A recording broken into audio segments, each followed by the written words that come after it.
সাবেক প্রধানমন্ত্রী শেখ হাসিনা সহ তার পরিবারের ৬ সদস্যের বিরুদ্ধে ক্ষমতার অপব্যয়ের মাধ্যমে পূর্বাচলে ৬০ কাঠা প্লট বরাদ্দ নেওয়ার প্রমাণ পেয়েছে দুর্নীতি দমন কমিশন দুদক। অনিয়মের মাধ্যমে ১০ কাঠা ৬টি প্লট বরাদ্দের অভিযোগ প্রাথমিক প্রমাণ পায় গতকাল রাজধানীর সেগুনবাগিচার দুদকের প্রধান কার্যালয় থেকে তাদের বিরুদ্ধে মামলার অনুমোদন দেওয়া হয়। বিকাল ৫টায় দুদকের প্রধান কার্যালয়ে এক প্রেস ব্রিফিং এ এসব জানান সংস্থাটির মহাপরিচালক মোহাম্মদ আখতার হোসেন। গোপনে পুরো পরিবারের নামে পূর্বাচলে প্লট বরাদ্দ নেন শেখ হাসিনা।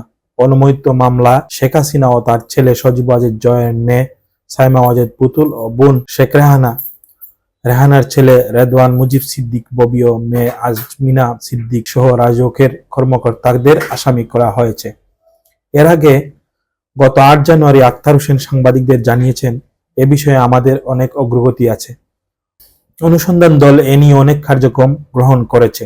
আমাদের হাতে পর্যাপ্ত তথ্য এসেছে, যেগুলোর মধ্যে বিশেষ করে রাজউকের পূর্বাচল প্রকল্পে ৬০ কাঠা বরাদ্দ সংক্রান্ত বিষয়ে শীঘ্রই ভালো কিছু তথ্য আপনাদের জানাতে পারব।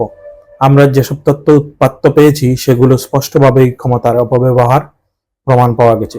দুদক জানায়, শেখ হাসিনা সহ তার পরিবারের ৬ সদস্যদের বিরুদ্ধে পূর্বাচল প্লট বরাদ্দ অনিয়মের অভিযোগ দুদক থেকে অনুসন্ধানের সিদ্ধান্ত নেওয়া হয় গত ২৭ ডিসেম্বর।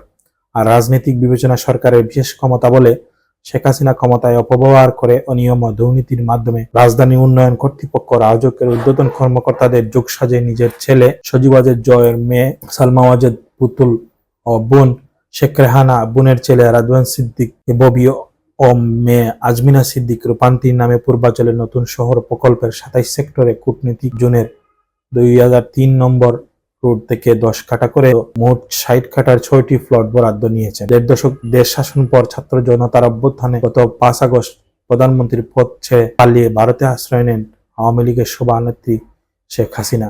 এরপর থেকে সেখানেই তিনি রয়েছেন। এর মধ্যে শেখ হাসিনার পাসপোর্ট বাতিল করেছে অন্তর্বর্তী সরকার।